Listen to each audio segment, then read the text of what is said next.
Hi, my name is Elizabeth Hayes. I'm in History 101 and this is Naughty Habits. There are 7 terms that I'll be using frequently throughout the video that are important to know. First is your standing end. This is the end that you won't be using a whole lot. This is also called your slack. Then on the other hand, you have the working end. This is the end that you'll be utilizing more often. You have a bite, which forms a U shape, a loop, which forms a teardrop shape. You have a hitch, which is a loop with tension. You have a bend, which are 2 different ropes knotted together, typically of a different size. And then you have a stopper, which is typically a safety knot. The first 2 knots that we're going to learn are the safety knot and the double overhand knot. The safety knot is going to be a loop, and then you're going to take your working end and put it into the loop. And then once you get a pretzel shape, you're going to pull.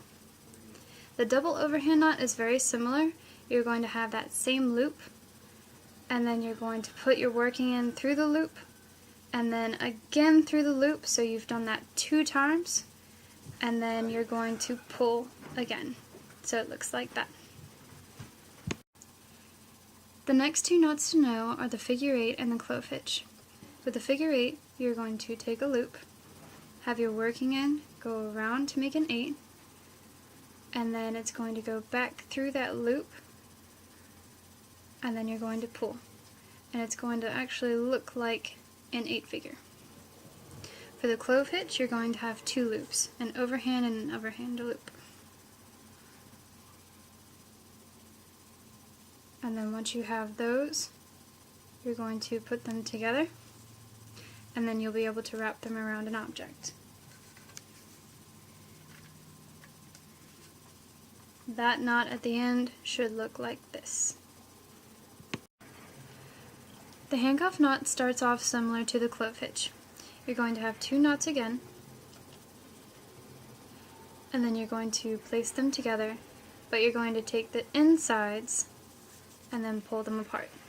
The sheep end is typically used for 2 different sizes of rope, but for this video I'll be using the 2 different ends, the working end and the standing end. With your working end, you're actually just going to form a loop, and then with your standing end, you're going to put it through the loop and then have it wrap underneath, and then before you pull it tight, you're actually going to put it right back under. And then when you have the same size rope, it's typically going to form a triangle shape. With the bowline knot, you're going to have a loop, then you're going to take your working end, put it through the loop, around the underside of the standing end, and then back through your loop, and then you're going to pull this tight.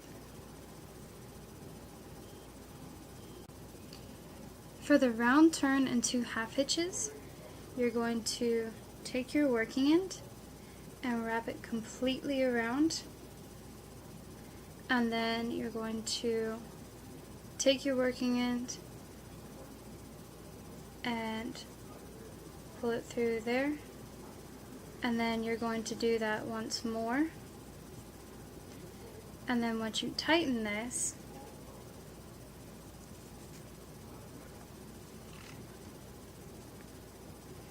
it's going to look a little bit like that. For the alpine butterfly knot, it's going to start off as a figure 8. So you're going to make your figure 8 here, and then you're going to take the top part of the loop and fold it underneath your bottom portion, and it's going to look a little bit like a pretzel at this point. Then you're going to take the bottommost portion and put it through your inner circle, and then you're just going to pull on this. For the midshipman's hitch, you're going to start off with a loop. You're going to take your working end, put it through the loop, and then you're going to have it wrap underneath your standing portion, and then have it go through this hole right here, pull it, And then once you do, you have a flexible loop. For the double fisherman's knot, you're actually going to be using your working end and your standing end. We're going to start with the working end first. For the working end, you're going to take this, make 2 loops, and then once you have your 2 loops, you're going to take your working piece and pull it straight through. This will give you a knot that looks like this. And then for your standing part, you're going to do the same thing. Make 2 loops.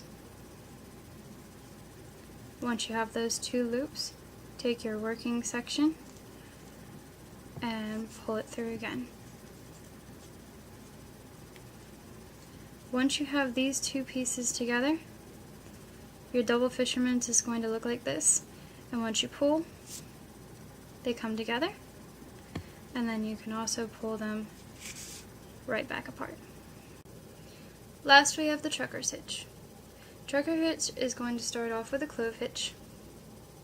You're going to have clove hitch here, put your 2 loops together, and then you're going to, from the working side, have a group of rope, put it through your clove hitch, and then you're going to pull your clove hitch tight.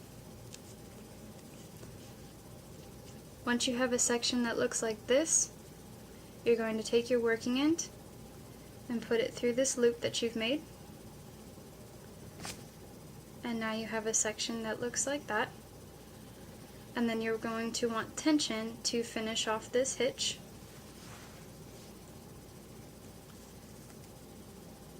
Once you've got a good tension going, you're going to be making 2 half hitches to finish this off.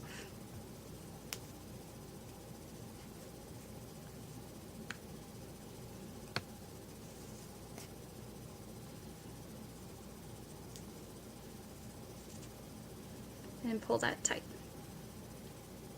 And that's your trucker's hitch.